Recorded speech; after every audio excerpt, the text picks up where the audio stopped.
దానివల్ల మనకు దయచేసిన ఆశీర్వాదం ఏంటంటే నిత్య విమోచన. హల్లెలూయా, హల్లెలూయా. మన మనస్సాక్షిని ఎంతో ఎక్కువగా శుద్ధి చేస్తూ ఉండేటట్లుగా ఆయన గొప్ప కార్యాన్ని చేస్తే దాన్ని మర్చిపోయి, దాన్ని విడిచిపెట్టి, దాన్ని తృణీకరించి, దాన్ని అలక్ష్యం చేసి ఈ రోజున నడిపించబడే తీరు గమనించిన ప్రతి దేవుని బిడ్డలారా, నా దేవుడు మీ మనస్సాక్షిని సరిచేయునుగాక. హల్లెలూయా. మీకు చాలాసార్లు చెప్పుంటా, లోకమంతా నిన్ను గురించి ఏమనుకుంటున్నారో నీకు అనవసరం. అర్థమవుతుందా? లోకమంతా నీతిమంతుడని నీ మనస్సాక్షి ఉంటుందే, అది నువ్వు దుర్మార్గుడు అంటే నువ్వు నీతిమంతుడు, నువ్వు దుర్మార్గుడివే. ఎందుకని? పై వేషం లోకం చూస్తుంది, లోపల వేషం చూస్తుందా? ఇప్పుడు నేనున్నాను, మీ పై రూపం చూస్తాను, లోపల రూపం చూడగలనా? నేనున్నాను, నా పై రూపం మీరు చూస్తాను, లోపల రూపం చూడగలరా? ఎవరి లోపల రూపం ఎవరికి కనిపించదు, వారికి తప్ప. కనుక లోకమంతా దుర్మార్గుడని నీ మనస్సాక్షి ఉందే, నువ్వు దుర్మార్గుడు కాదురా, వాళ్ళు అన్నది నువ్వు చెయ్యలేదు, అలా బ్రతకలేదు, నువ్వు నీతిమంతుడు అన్నావు అనుకో, అందరూ దుర్మార్గులన్నా నువ్వు నీతిమంతుడు అన్నావే, మనస్సాక్షి అన్నదే, అదే కరెక్ట్, నువ్వు నీతిమంతుడివే. హల్లెలూయా, హల్లెలూయా. కనుక మీ వ్యక్తిగత జీవితంలో మనస్సాక్షిని త్రోసివేయకండి. మనస్సాక్షిని ఎప్పుడూ త్రోసివేయమాక, అలక్ష్యం చేయమాకండి, కాళ్ళతో తన్నుకుంటే వెళ్ళమాకండి. లోపల ఒక స్వరం వినపడుతూనే ఉంటుంది, జాగ్రత్త, నువ్వు మాట్లాడే మాటలు తప్పు, చెప్పే మాటలు తప్పు, నడిచే నడక తప్పు, ప్రవర్తించే ప్రవర్తన అప్పుడు సరి చేసుకో, సరిపోయా, అంతే కదా. హల్లెలూయా, హల్లెలూయా. బైబిల్లో విమోచించబడిన వారు ఎలా ఉంటారు చూడండి దేవుని బిడ్డలారా. 35:9-10 యెషయా పుస్తకం 35:9. యెహోవా విమోచించిన వారు పాటలు పాడుచు తిరిగి వస్తారు, తిరగకుండా రారు.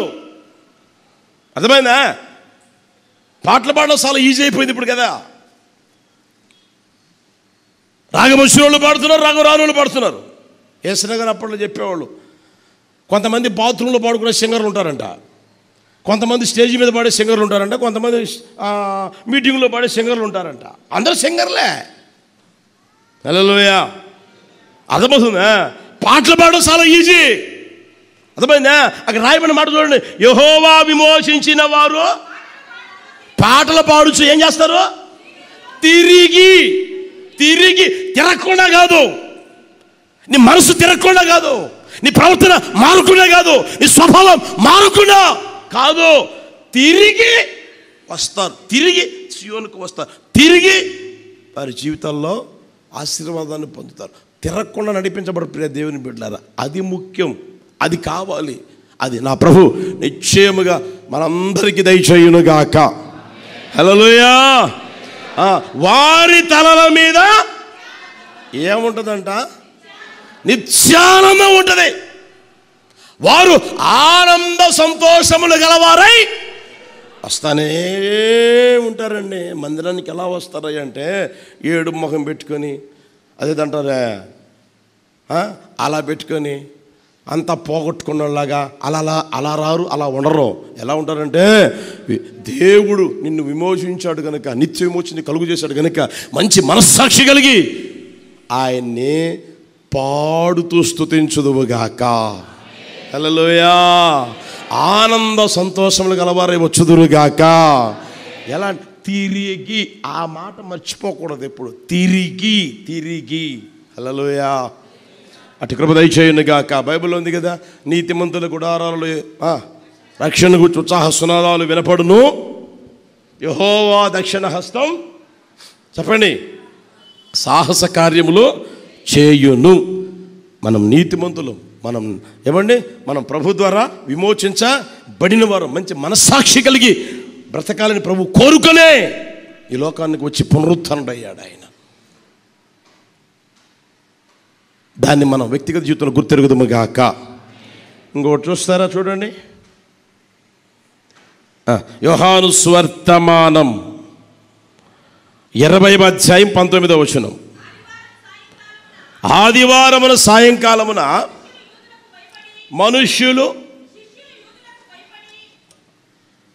శిష్యులు యూదులకు భయపడి తాము కూడి ఉన్న తలుపులు మూసుకొని ఉండగా యేసు వచ్చి నిలిచి ఏంటంట, మీకు సమాధానము కలుగునుగాక. యేసయ్యకి మహిమ కలుగునుగాక. హల్లెలూయా, హల్లెలూయా. ఆ మాట ప్రియ దేవుని బిడ్డలారా, ఇప్పుడు వాళ్ళు అప్పటికే భయపడుతూ ఉన్నారు, భయపడిపోతూ ఉన్నారు. యేసు ప్రభు మామూలుగా చెప్పిన మాట ఏంటి, ఇదిగో తలుపు నొద్ద నిలుచుండి నేను తట్టుచున్నాను, ఎవడైనా నా స్వరము విని తీస్తే నేను లోపలికి వస్తాను, వానితో నేను నాతో వాడు కదా. ఇప్పుడు వాళ్ళు తలుపులు మూసుకునే ఉన్నారు. ఇప్పుడు యేసుప్రభు వాళ్ళ దగ్గరికి పోయి పెటా పెటా పెటా పెటా అని తలుపు తట్టాడా? తట్టిండి వాళ్ళ పరిస్థితి ఏంటి? అప్పటికి ఎలా ఉన్నారు? అప్పటికేమనుంది? ఆదివారం సాయంకాలమున శిష్యులు యూదులకు భయపడి తలుపులు మూసుకుని ఉంటే ఏమండి, ఇప్పుడు పోయి యేసుప్రభు పెటా పెటా పెటా తట్టి శిష్యులారా నేనే మీకోసం వచ్చా చూడండి అని అన్నాడా? తీయండి అన్నాడా? అర్థమవుతుంది దేవుని బిడ్డలు గమనించండి. అప్పటికే భయపడుతూ ఉన్నాను, అప్పటికే దిగులు, అప్పటికే కలవరం, అప్పటికే కలత. వారి గుండెల్లో ఉన్న ఆ స్థితిని గుర్తెరిగి ఇప్పుడు నేను తలుపు తడితే ఎవడు ఎక్కడి నుంచి దూకుతారో, ఏమైపోతారో, ఏం జరుగుద్దో అని ముయ్యబడిన తలుపులు ముయ్యబడే ఉన్నాయి. యేసుప్రభు మధ్యలో ఈయనకి వెళ్ళిపోయాడు. అప్పుడు అంటాడు, మీకు సమాధానం కలుగునుగాక. యేసయ్యకి మహిమ కలుగునుగాక. మీకు సమాధానం కలుగునుగాక. ఈ రోజున ఈ మాటలుంటున్న ప్రియ దేవుని బిడ్డలారా, మీ జీవిత అనుభవాన్ని గుర్తెరగాలని ప్రేమతో కోరుకుంటా ఉన్నాడు. ఒకవేళ ఏ భయాందోళన మధ్యలో మీ వ్యక్తిగత జీవితం నడిపించబడుతుందో నాకైతే తెలియదు, కానీ నిన్ను ప్రేమించిన నజరేయుడైన యేసయ్య, నువ్వు భయపడుతున్న భయములో ఏమన్నా ఆయన అంటాడు, మీకు సమాధానము కలుగునుగాక, మీకు సమాధానము కలుగునుగాక. మీకు చాలాసార్లు చెప్పా, మీకు దేనికైనా సరే నువ్వు ముందు భయపడకూడదు. అర్థమవుతుందా? దేనికైనా సరే, ఎటువంటి పరిస్థితులకైనా సరే భయపడే పరిస్థితులు ఉండకూడదు. ఆ మధ్య మీకు తెలుసు కదా, కరోనా వచ్చింది వ్యాప్తి చెందుతుంది అని మా ఊరికి కూడా వచ్చింది, నాకు కూడా వస్తుందేమోనని వాడు ఇన్ని మాత్రలు తినాడంట. లేని పని మొత్తం ఆ మధ్య యూట్యూబ్లో కూడా పెట్టారు కదండి. యూట్యూబ్లో, తర్వాత ఫేస్బుక్లో, తర్వాత వాట్సాప్లో కూడా షేర్ చేసేదారు కంటే ముందుగానే ఇన్ని తినాడు అంటాడు. మొత్తం వాళ్ళు చెప్పిన వీళ్ళు చెప్పిన మొత్తం పేపర్లు మొత్తం తినాడు. రాహముందు చేశాడు. ఇక్కడే తెలీదా మీకు? భయం యేసుప్రభు వారు చెప్పిన మాటల్లో అనేక సార్లు వ్రాయబడిన మాట, భయపడకుడి. హల్లెలూయా. మీరు భయపడవద్దు. దేనికైనా సరే నువ్వు భయపడ్డం మానేసే ముందు ఆ భయాన్ని నీలో నుంచి తొలగించుకో. అప్పుడు జీవితాలు ఎలా ఉంటాయంటే సమాధానకరంగా ఉండునుగాక. హల్లెలూయా. రాబోయే రోజులను గురించి భయం. ఏమండి, ఇప్పటికే 3 నెలలు అయిపోయింది, 4వ నెల కూడా ప్రారంభమైంది. ఏదో అనుకున్నాను, ఏదేదో జరుగుతుంది, ఏదేదో జరిగింది, ఇంకేం జరుగుద్దో. సంవత్సరం ప్రారంభంలో మీరు చూడగా చెప్పండి, మీరు చూడగా మీ హృదయం ఉల్లసించునని దేవుడు, అబ్బా ఎంత మంచి వాగ్దానం అని చెప్పేసి ఏమండి ఎగిరి గంతులు వేసాము. ఆ గంతులు వేసిన 4వ రోజు 5వ రోజు ప్రారంభమైనవి. ఇప్పటికే మా హృదయంలో ఉల్లాసము లేదు అని నువ్వు అనుకుంటా. ఇప్పటికే ఇలా జరిగింది, ఇంకేం జరుగుద్దో, ఇంకేం జరగబోద్దో అని భయపడమాక ప్రియ సహోదరుడా, సహోదరి. నిశ్చయముగా కృషించిన నిన్ను నా ప్రభువు నింపునుగాక. హల్లెలూయా. కృషించిపోయిన నీ వ్యక్తిగత జీవితాన్ని ఆయన నింపునుగాక, సమాధానంతో నింపునుగాక, సమాధానం దయచేయునుగాక. భార్యాభర్తలకు మధ్యలో చాలామందిని చూడండి దేవుని బిడ్డలారా, సమాధానం లేదు. భార్య ఒక చోట ఉంటే భర్త ఒక చోట, పిల్లలు ఒక చోట, గుట్టకొకరు పుట్టకొకరు అంటారు చూడండి. అలా అలా అయిపోయిన వారు ఎంతోమంది ఉన్నారు ప్రియ దేవుని బిడ్డలారా. ఈ మాటలు విన్న మీ వ్యక్తిగత జీవితంలో నిశ్చయముగా నీవు నమ్ము, విశ్వసించు, ఈ పునరుత్థానపు దీవెన నా ప్రభు దయచేయునుగాక. హల్లెలూయా, హల్లెలూయా. యేసు ప్రభు వారి చేతుల్లో బంగారం బెట్ల, యేసు ప్రభు శిష్యుల చేతుల్లో వెండి బెట్ల, మణిమాణిక్యాల బెట్ల. యేసు ప్రభు వారి చేతుల్లో ఏమంటే వజ్ర వైడూర్యాలు బెట్ల, విలువైనవి బెట్ల. ఈ లోకంలో ఉన్న ఆస్తి పాస్తులు వారికి ఇవ్వలేదు. కానీ ప్రభు అంటాడు, శాంతిని మీకు అనుగ్రహించుచున్నాను, నా శాంతిని మీకు అనుగ్రహించుచున్నాను. హల్లెలూయా. ఆలోచన చేయండి. వెండి బంగారాలు ఇవ్వలేనిది, మణిమాణిక్యాలు ఇవ్వలేనిది, వజ్ర వైడూర్యాలు ఇవ్వలేనిది, ఆస్తులు ఇవ్వలేనివి, ఎవరు ఈ లోకంలో ఇవ్వలేనిది సమాధానం. అది ఎవరిస్తారంటే నజరేయుడైన యేసయ్య దయచేయునుగాక. ఆయన ఎవరైనా సమాధాన, చెప్పండి, ఆయన ఎవరు? సమాధాన కర్త. ఆ స్థితిని మీరు గుర్తెరుగుదురుగాక. బైబిల్లో సమాధానకర్త, సమాధాన పరిచయ దేవుడు అని వ్రాయబడిన మాటలో మనం గమనించగలం. ఇంగ్లాండ్ దేశంలో ఆ దేశాన్ని పరిపాలిస్తున్న ఒక రాజు ఆర్టిస్టులందరినీ పిలిపించాడంట. ఆర్టిస్టులందరినీ పిలిపించి సమాధానముగా ఉన్న ఆ ఆర్ట్ నాకు కావాలి అని పిలిపించిన వాళ్ళకి చెప్తే, మీరు ఎన్ని రోజులైనా సరే, ఒక రోజులో చేస్తారా చేయండి, 100 రోజుల్లో చేస్తారా చేయండి, ఓ సంవత్సరం రోజుల్లో చేస్తారా చేయండి, ఎన్ని రోజులైనా సరే, దానికి ఎంత ఖర్చు అయినా పర్లే, మీకు తిండి పెడతా, మీకు కావాల్సిన పైసలు ఇస్తా, నాకు అది కావాలి అని చెప్పాడంట. ఇక వాళ్ళందరూ పాపం రంగులు తీసుకొని ఇంత వైట్ షీట్ తీసుకొని ఒక్కొక్కడు గీయడం ప్రారంభించాడు. ఆర్టిస్టులు అందరూ వాళ్ళ టాలెంట్ చూపిద్దామని మొత్తం గీయడం ప్రారంభించారండి. గీసేసిన తర్వాత ఆ రాజుగారి దగ్గరికి తీసుకొస్తే అన్నీ ఒక్కొక్కటి పడేశారు, అన్నీ పడేశారు. వాటిల్లో అంతమంది గీసినట్టు అన్నిటిలో ఓ 2 మాత్రమే సెలెక్ట్ చేసుకుని ఆయన దగ్గర పెట్టుకున్నాడు. పెట్టుకుని ఒక్కొక్కటి చూస్తూ ఉన్నాడు. ఇది కూడా ఏదో నాకు కొంచెం ఇదిగా ఉందే అని ఒకటి తీసేయబోతా ఉన్నాడు. అది ఎలాంటి తెలుసునండి, ఆ షీట్లో మొత్తం గ్రీనరీ, అంటే పచ్చదనం. ఇప్పుడు పచ్చదనం చూస్తే బాగుంటుంది కదండి, కళ్ళకి బాగుంటుంది కదండి. తర్వాత ఆ హృదయంలో ఉల్లాసంగా ఆనందంగా ఉంటుంది కదా, ఎంత బాగుంది అనిపిస్తుంది కదండి. అలాగా ఆ ఆర్ట్ వేసేసాడంట. అందులో చెట్లు ఏమండి, అందులో కొండలు, అందులో లోయలు, అందులో జలపాతాలు, అందులో వాటర్ ఫాల్స్ అన్నీ వేస్తే అది చూసి ఏందో తక్కువగా ఉంది అని చెప్పేసి అది కూడా పక్కన పడేసాడంట.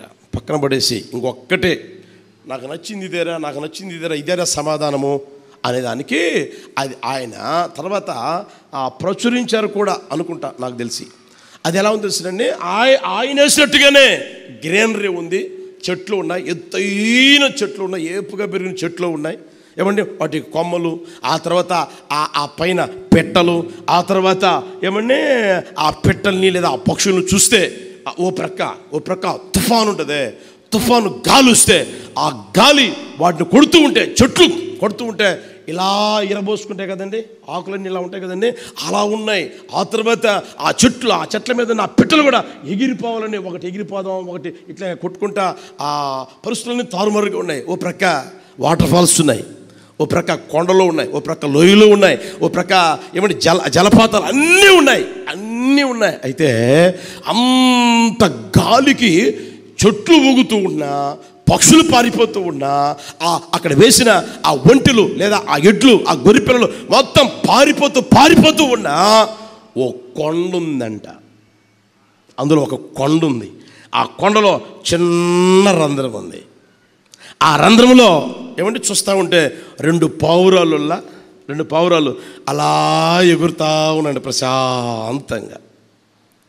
ఇదిరా సమాధానం అంటే, ఇదిరా నాకు నచ్చింది అని ఆ రాజుగారు వాళ్ళకి ఎంతో బహుమతి ఇచ్చి పంపించారు. హల్లెలూయా, హల్లెలూయా.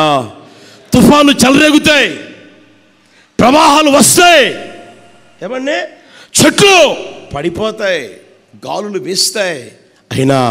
అయినా అన్నీ చలించిపోతూ ఉన్నా, అన్నీ భయపడి పరుగులు తీస్తున్నా, పారిపోతూ ఉన్నా ఆ కొండ ఉంది. ఆ కొండ ఆ గుహలో ఆ ద్వారంలో రెండు పావురాలు ఎగురుతున్నాయి. ఏ భయము అనేది లేకుండా, దిగులు, చింత, కలవరము, కలత అనేది లేకుండా.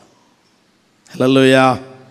అన్నీ వస్తాయండి, అన్నీ ఉంటాయండి. అయితే నువ్వు యేసుప్రభువు అంటే ఆశ్రయమైన బండ.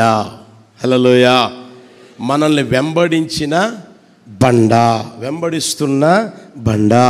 ఆ బండలో మన వ్యక్తిగత జీవితాలు ఉంటే నెమ్మదిగా, ఆనందంగా, సంతోషంగా, సమాధానకరంగా నడిపించబడతానే ఉంటుంది జీవితం. ఏ భయం లేకుండా, దేనికి భయపడకుండా. అట్టి కృప ప్రభు దయచేయును గాక. హల్లెలూయా. మీకు మధ్య నిలిచి ఏం చెప్పాడంట? మీకు సమాధానము కలుగునుగాక, మీకు సమాధానము కలుగునుగాక, మీకు సమాధానము కలుగునుగాక. ఈ ఆశీర్వాదాలతో ప్రభు నిశ్చయముగా తృప్తిపరిచి నడిపించునుగాక. లేచినప్పుడు ప్రార్థన చేసుకుందామా?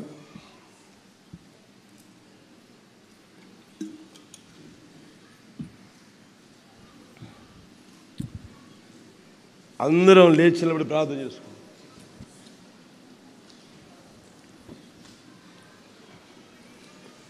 ప్రైజ్ హల్లెలూయా,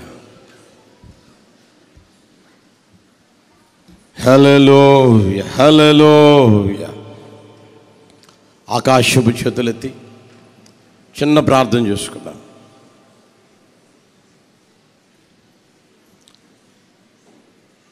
అందరం ప్రార్థన చేసుకుందామా?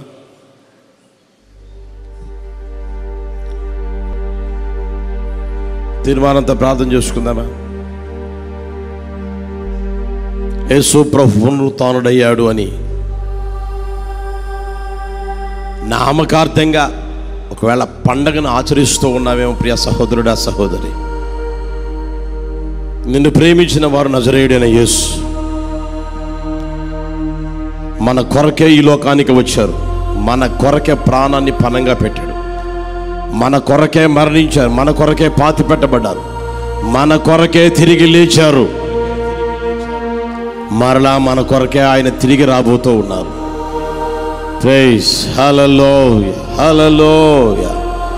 అందరం ప్రార్థన చేసుకుందామా? నా ప్రభు నిన్ను ప్రేమించి మాట్లాడిన మాటలు గుర్తెరుగు. ఏ విషయమై నువ్వు కన్నీరు విడుస్తున్నావో గుర్తెరుగు. అనారోగ్య విషయమై కన్నీరు విడుస్తున్నావా? ఆర్థిక దరిద్రత విషయమై కన్నీరు విడుస్తున్నావా? చెప్పుకోలేని బాధతో, వేదనతో, సమస్యతో సతమతమైపోతూ కన్నీళ్లు విడుస్తూ ఉన్నావా? కన్నీళ్ళ మధ్య కాపురం చేసుకుని ఆ పరిస్థితులు కలిగి ఉన్నాయా? ఏంటి నా పరిస్థితి, ఏంటి ఈ కర్మ, ఏంటి ఈ తలరాత అని బాధపడుతూ ఉన్నావా? నా దేవుడు నీ కన్నీటిని తుడుచునుగాక. యేసయ్య నీ కన్నీరు తుడుచునుగాక. అమ్మా, ఎందుకు ఏడుస్తూ ఉన్నావు, ఎవరిని వెతుకుతున్నావు అని చెప్పి ఆమె కన్నీరు తుడిచిన దేవుడు ఈ రోజున ఈ మాటలు విన్న ప్రతి ఒక్కరి జీవితంలో కన్నీరు తుడుచునుగాక. కన్నీటిని నాట్యంగా మార్చునుగాక. మీ కన్నీటిని నాట్యంగా చేయునుగాక. మీ అంగలార్పుని ఆయన ఆనందంగా చేయునుగాక. మీ దుఃఖాన్ని సంతోషంగా చేయునుగాక.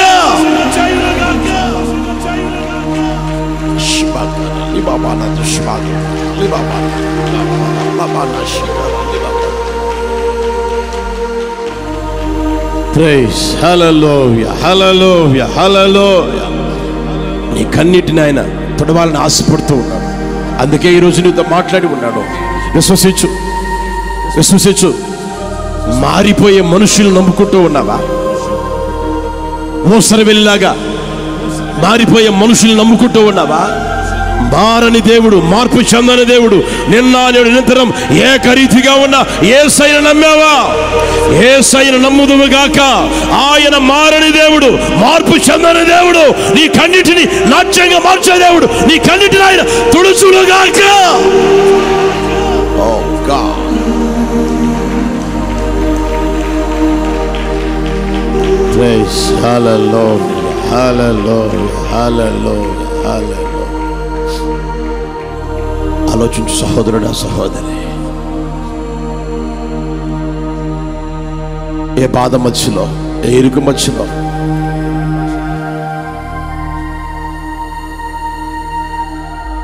ఏ సమస్యతో, ఏ కన్నీటితో నా దేవుని సన్నిధికి వచ్చావు గుర్తులు. అదిగో ఆయన్ని కన్నీటిని తుడుస్తూ ఉన్నాడు. ఆయన్ని కన్నీటిని తుడుస్తూ ఉన్నాడు సహోదరుడా, సహోదరి.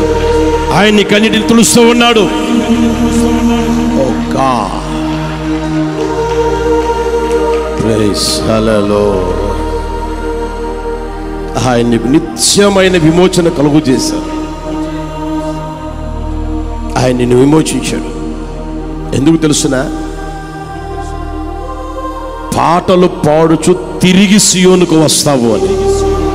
పాటలు పాడుచు తిరిగి ఆయన సన్నిధికి వస్తావని, ఆయన సన్నిధిలో బ్రతుకుతావని, మంచి మనస్సాక్షి కలిగి జీవించే జీవితం నువ్వు చేస్తావని ఆశపడి ఆయన నీకు నిత్య విమోచన కలుగు చేశాడు. ఈ రోజున ఆలోచించు. మనస్సాక్షి త్రోసివేసావా? మనస్సాక్షి తృణీకరించావా? ఉత్తరికి ప్రియ సహోదరుడా, సహోదరి, నీ జీవితానికి మనస్సాక్షి ప్రాముఖ్యమైనది. ఈ లోకంలో బ్రతికి బట్టగట్టేదానికి, నీతిగా బ్రతికేదానికి, ఒకవేళ నిన్నిచ్చిన అవమానపరిచిన లేదా ఎన్ని మాటలు అన్నా నీ మనస్సాక్షి స్వచ్ఛముగా ఉండునుగాక. నీ మనస్సాక్షి నీతో చెప్పునుగాక. ఆలోచించు. ఒకవేళ మనస్సాక్షి ఏం చెప్పినా పర్వాలేదు, మనం చేయాల్సింది చేయాలి అని అనుకుంటూ ఉన్నావా? త్రోసివేశారు, చెడిపోయిన పరిస్థితులు ఉన్నాయి. నీవు అలా కాకముందే నా ప్రభు నీకు తెలియజేసిన మాట. ప్రైజ్ హల్లెలూయా హల్లెలూయా. భయపడి తలుపులు మూసుకుని ఉన్నావా? ఆలోచించు. భయాందోళన మధ్యలో జీవితం నడిపించుకుంటూ ఉన్నావా? ఏ విషయంలో భయపడుతూ నీ వ్యక్తిగత జీవితంలో సమాధానం కరువైందో ఆలోచించు. నా ప్రభు చెప్తున్నాడు, మీకు సమాధానం కలుగునుగాక, సమాధానం కలుగునుగాక, మీకు సమాధానం కలుగునుగాక, మీ హృదయములో సమాధానం కలుగునుగాక, మీ కుటుంబంలో సమాధానం కలుగునుగాక, నీ ఉన్న ప్రాంతంలో సమాధానం కలుగునుగాక, యేసు నామములో సమాధానం కలుగునుగాక, సమాధానం కలుగునుగాక, సమాధానం కలుగునుగాక.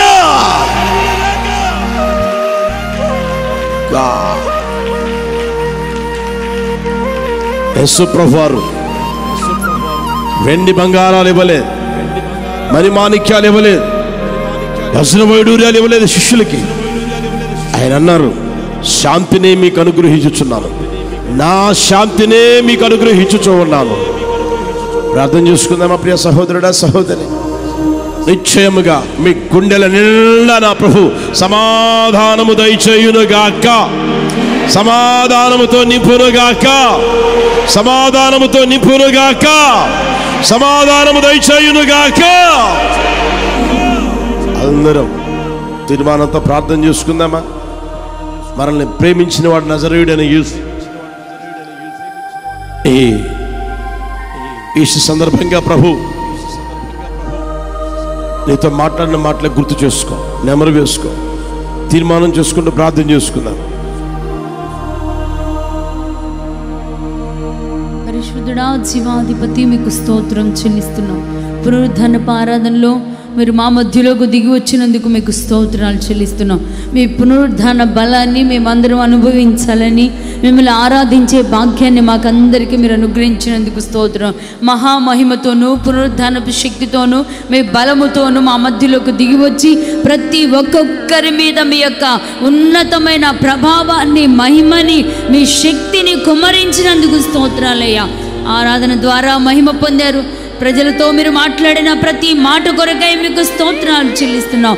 మీరు పునరుద్ధానుడుగా, సజీవుడుగా మీరు లేచారని, ఈ లోకంలో మరెవ్వరూ కూడా నాయన అయా చనిపోయిన వారు తిరిగి లేచి మరలా సజీవులుగా జీవించిన వాళ్ళు ఎవరు లేరని మాట్లాడుతూ వచ్చిన విధానం కొరకు స్తోత్రాలు యేసయ్యా. మీరు సజీవుడిగా ఉండి అయా మాతో మాట్లాడుతూ మమ్మల్ని ప్రభా పలకరిస్తూ వస్తున్న విధానం కొరకు మీకు స్తోత్రాలు చెల్లిస్తున్నాం తండ్రి. మీరు పునరుద్ధానుడైన ఆ దినమున ప్రభా మగ్దలేని మరియా ఏడుస్తూ ఉన్నప్పుడు అయ్యా దేవుణ్ణి చూడాలి, ఆయన ఎక్కడ ఉంచారో చెప్పమని ఏడుస్తూ ఉన్నప్పుడు ఎందుకు ఏడుస్తున్నావు అని ప్రభా మీరు పలకరించి దగ్గరికి వెళ్ళి అయ్యా ఆలోచించి అయ్యా అడిగి పలకరించి పరామర్శించిన దేవుడు నాయన.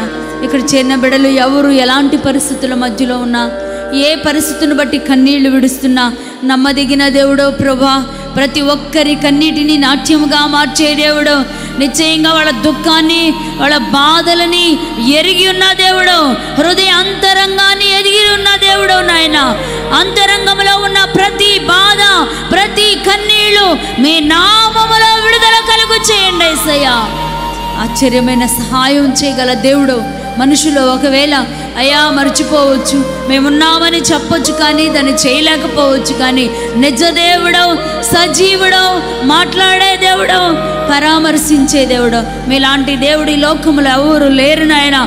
మీలాంటి దేవుడిని మేము కలిగి ఉన్నాం గనుక మా దుఃఖాన్ని నాట్యంగా మార్చి సంతోషంతో నింపమని వేడుకుంటున్నాం తండ్రి.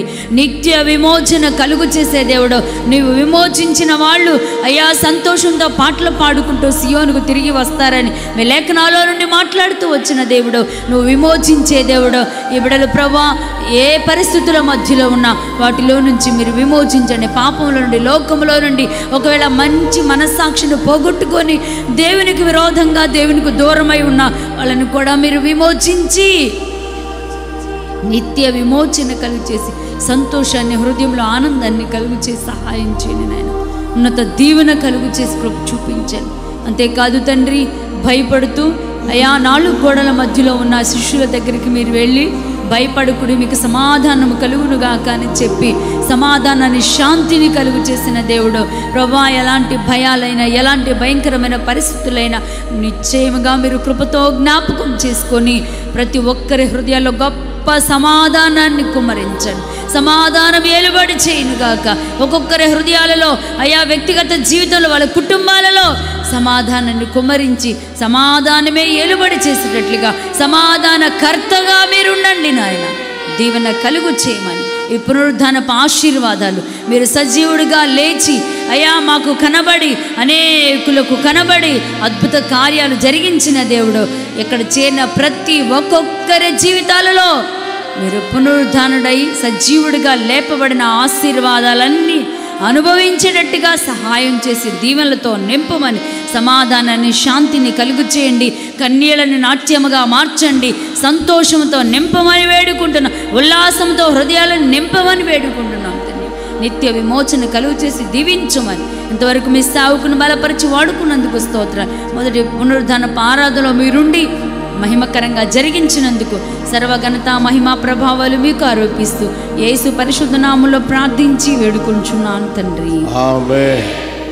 మన ప్రభువైన యేసుక్రీస్తు కృప, తండ్రి అయిన దేవుని ప్రేమ, పరిశుద్ధాత్మని అన్యోన్య సహవాసము, సన్నిధి ఇప్పుడు ఎల్లప్పుడూ సదాకాలం మనకును సకల పరిశుద్ధులకును తోడై నడిపించునుగాక. ఆమేన్. హల్లెలూయా, హల్లెలూయా, హల్లెలూయా. అందరికీ వందనాలు, స్తోత్రాలు. ఈ ఆరాధన ఎంతటితో ముగించడం జరిగింది.